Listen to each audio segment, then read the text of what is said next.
Hello students, welcome back to my YouTube channel Life Root Academy by Chetna. I hope you are all doing well. Today we are discussing a very important topic of ecology, that is ecosystem and its component.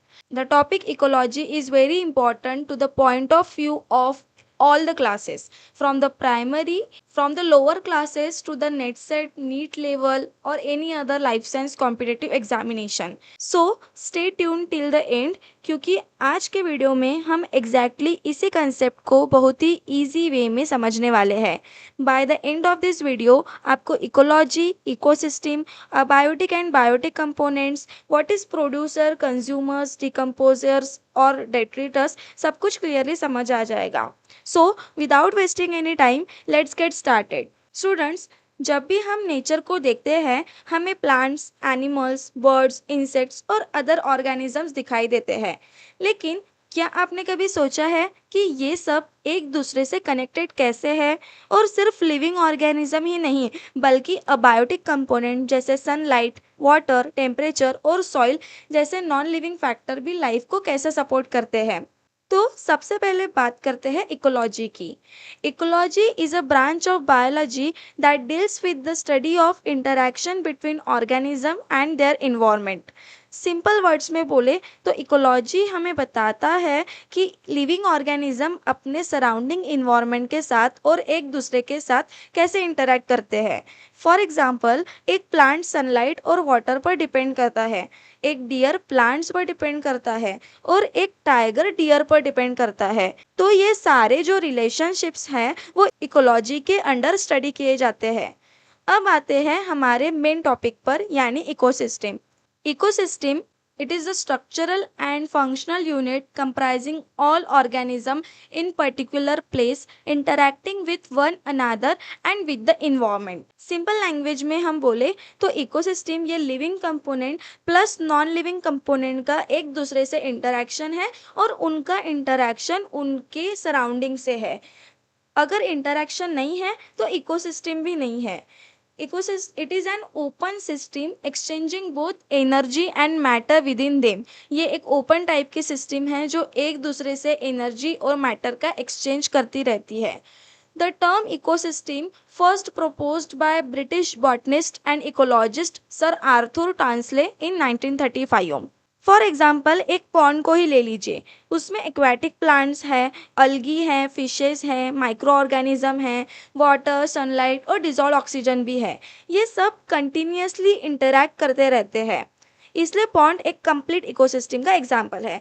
वैसे ही terrestrial ecosystem में forest ecosystem, grassland ecosystem, desert ecosystem and other भी जो ecosystem के types है वो एक examples की तरह है.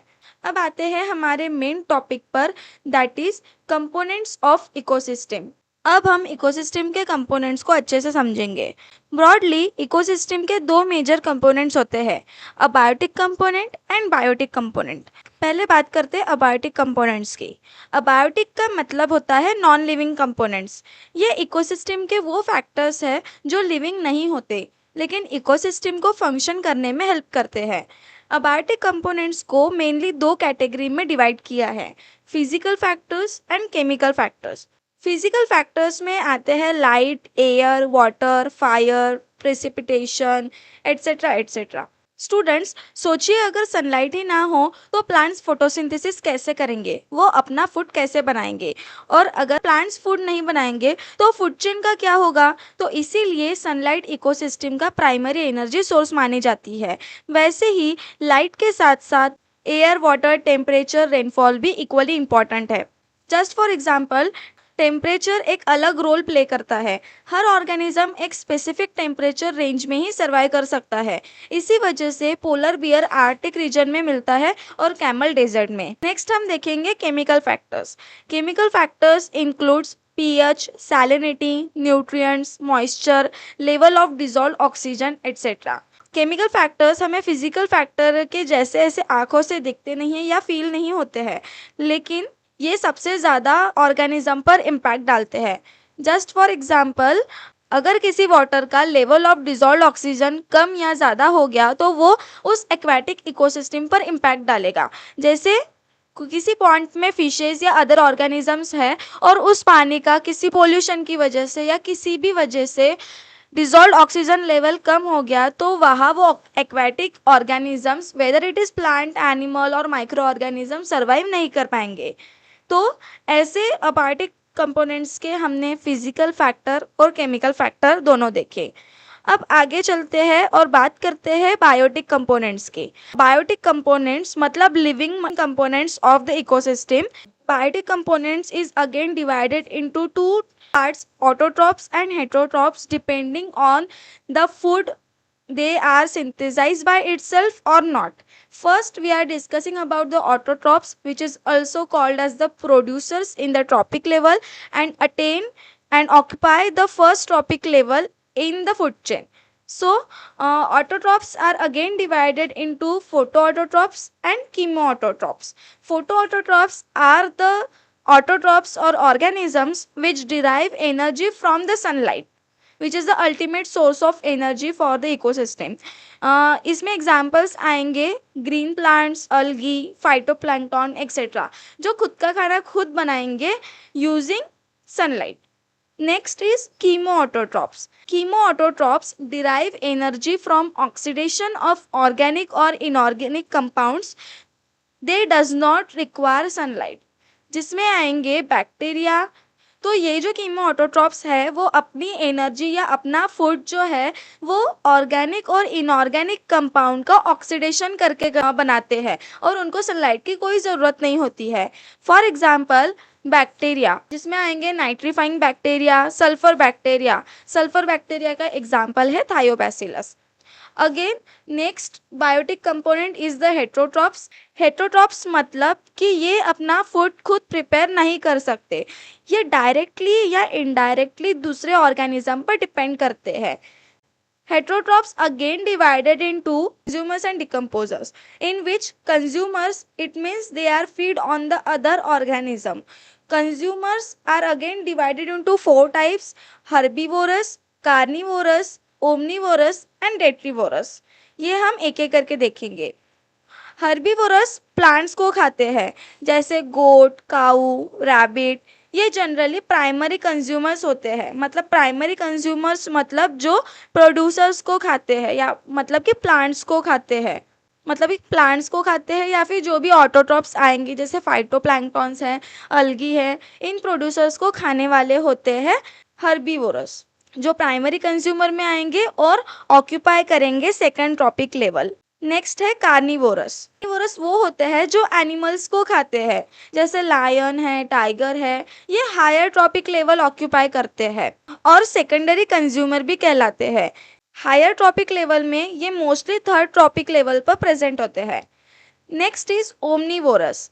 ओमनीवोरस ऐसे ऑर्गेनिजम्स होते हैं जो प्लांट्स और एनिमल्स दोनों को कंज्यूम करते हैं.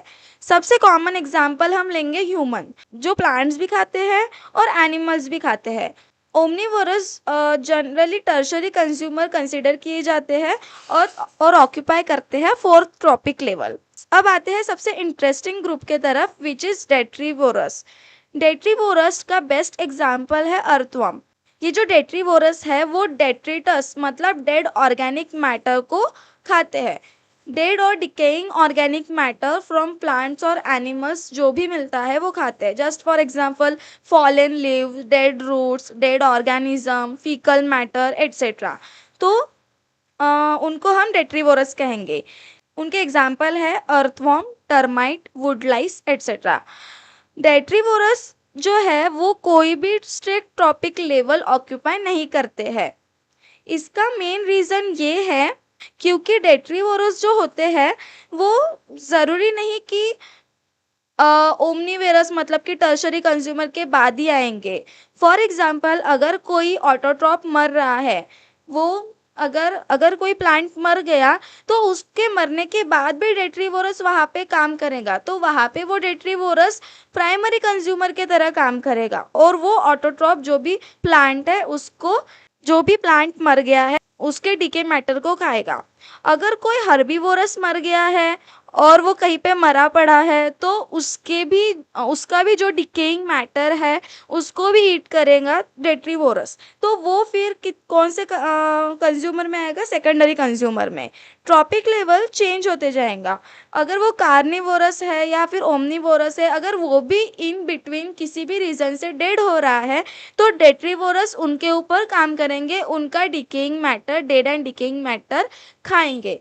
तो डेट्रीवोरस ये एक पर्टिकुलरली या स्ट्रिक्टली कोई भी ट्रॉपिक लेवल ऑक्यूपाई नहीं करते हैं, वो बीच में कहीं भी वर्क कर सकते हैं। ये एक मेन डिफरेंस है जो आपको याद रखना है। नेक्स्ट, अपन ने हेटेरोट्रॉप्स में अभी कंज्यूमर्स देखा। अब बात करते हैं डिकम्पोजर्स की। एग्जाम्पल्स है बैक्टीरिया और फंजाई। स्टूडेंट्स, डिकम्पोजर्स को नेचर के रिसाइकलर भी कहा जाता है। ये डेड प्लांट्स और एनिमल्स को डिकम्पोज करते हैं।